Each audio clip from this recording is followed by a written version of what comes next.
तो अभी जैसे हमारी इंजरीज़ की बात चल रही है, तो अभी तक आपने एथलीट में सबसे कॉमन इंजरी कौन सी है? मेरे हिसाब से तो एंकल स्प्रेन है, मैंने एक जगह देखा था, पढ़ा एंकल था। स्प्रेन एक सबसे कॉमन सी स्प्रेन में काउंट हो जाता है। जी।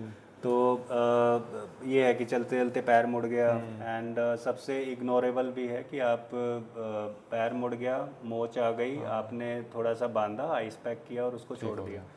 वो आपके normal day to day life में थोड़ा सा ठीक काम कर हम्म। जाता है कि ठीक है, एंकल के जो लिगामेंट्स हैं अगर मेजर इंजरी नहीं है तो उसमें वो हील हो जाएगा, बॉडी जी। Starts to heal by itself, और वो डे टू डे में काम कर जाता है।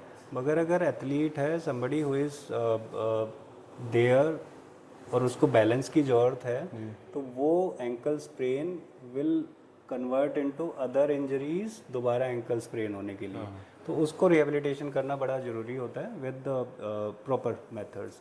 दूसरा, हाँ, जो सबसे ज़्यादा इंजरी जो अभी बहुत ज़्यादा है या फिर सर्जिकली जो सबसे ज़्यादा आती है वो है एसीएल का लिगामेंट का टीयर। एसीएल। तो जो नी में है कि फुटबॉल खेल रहे हैं और या फिर रनिंग के टाइम पे अनइवन सरफेस पे पैर आ गया, या जी। फिर सीढ़ियों से गिर गए, या फिर नया एक मेथड अभी आया है इटियोलॉजी ऑफ इंजरी की, स्कूटी से गिर गए, राइट।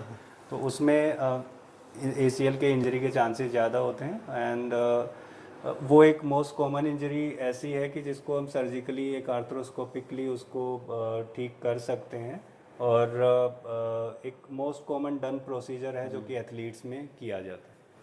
एसीएल क्या, एक तो सीएफएल होता है आई थिंक, है ना? तो ये क्या होता है एसीएल भी? सीएफएल जो है वो आपका कैल्केनियोफिबुलर लिगामेंट है जो कि एंकल में है, जो कि ठीक है। आपके साइड वाला जो लिगामेंट रहते हैं उसका एक पार्ट है, जो कि एक मोस्ट कॉमन लिगामेंट एटीएफएल जिसको बोल देते हैं, उसके जी। साथ वाला ही एक सपोर्टिंग लिगामेंट रहता है। एसीएल आपका नी के अंदर लिगामेंट है जिसको एंटीरियर क्रूशिएट लिगामेंट बोलते हैं। जी। तो वो एक पिवेटिंग कोई एक्टिविटी होती है, उसमें सडनली नॉन कांटेक्ट जैसे स्पोर्ट्स है कि हाँ। पैर फंस गया ग्रास में, दो स्केट्स फंस गए, बॉडी रोटेट हो गई तो उसमें एक कट की आवाज़ आ गई, या फिर फुटबॉल में ऐसा होता है कि एक सडन मोमेंट हुई, तो उसके बाद एसीएल टीयर के चांसेस ज़्यादा रहते हैं। सबसे ज़्यादा प्रोसीजर इसके इसलिए सक्सेसफुल हैं कि आर्थ्रोस्कोपिकली एक एडवांस्ड मैन्यूवर्स आ गए हैं जिसमें हमें पहले ओपन से करते थे, अब हम आर्थ्रोस्कोपिक प्रोसीजर्स पे आ गए हैं। आपके जो इम्प्लांट के जो टाइप्स हैं वो भी चेंज हो गए हैं, and it becomes much easier also, कि आप जब खेलना जाने की जो स्पीड है जी। वो आप वो टाइम घटा सकते हो, राइट।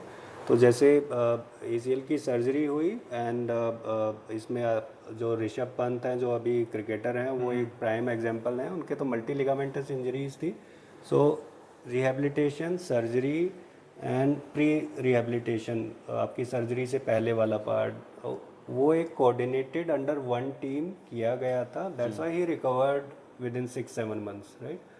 यही एसीएल की सर्जरी में जो अभी बहुत सारे ऐसे एथलीट आते हैं जो कि सर्जरी करा लेते हैं, बट दूसरी कंडीशन के साथ कि पैर नहीं मुड़ रहे हैं, रनिंग नहीं कर पा रहे हैं, या मैं ऑल टुगेदर खेल ही नहीं पा रहे हैं, right? तो वो एक एस्पेक्ट बड़ा कॉमन है। सर्जरी भी जितनी बढ़ रही है उतने ही रेशियो इन चीज़ों की भी बढ़ रही है।